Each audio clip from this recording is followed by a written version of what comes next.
జిల్లా కాంగ్రెస్ లో మరోసారి విభేదాలు భగ్గుమన్నాయి. నూతన డీసీసీ అధ్యక్షుడు మేడిపల్లి సత్యం ఎదుటే పార్టీ శ్రేణులు బాహాబాహికి దిగారు.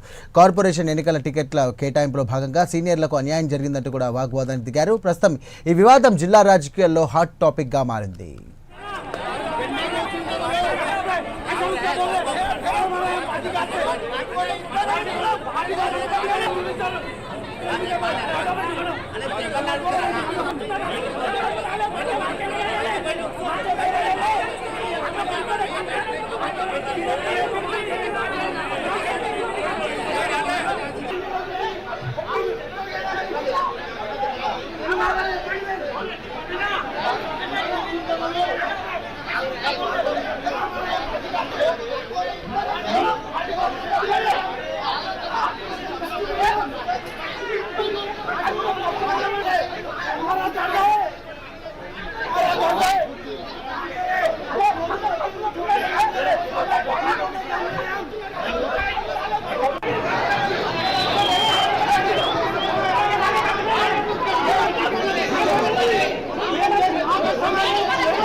రైట్, ఇదే అంశానికి సంబంధించి మరిన్ని డీటెయిల్స్ ఉంచడానికి మా కరెస్పాండెంట్ రాజు సిద్ధంగా ఉన్నారు. రాజు, సాయిరామ్, కరీంనగర్ జిల్లా కాంగ్రెస్ లో వర్గపోరు అయితే మరోసారి బహిర్గతమైంది.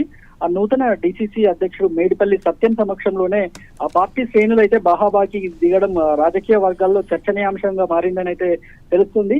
అయితే కార్పొరేషన్ ఎన్నికల్లో టికెట్ల పంపిణీ విషయంలో అన్యాయం జరిగిందంటూ కొందరు కార్యకర్తలు అయితే తీవ్ర ఆగ్రహం వ్యక్తం చేశారు.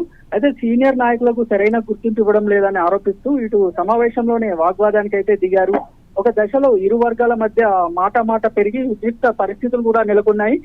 కార్యకర్తల మధ్య బాహాబాకి దారితీసిన ఈ పరిణామాలు అయితే జిల్లా కాంగ్రెస్ లో నెలకొన్న అంతర్గత విభేదాలను అయితే మరోసారి బయటపెట్టాయని అయితే తెలుస్తుంది.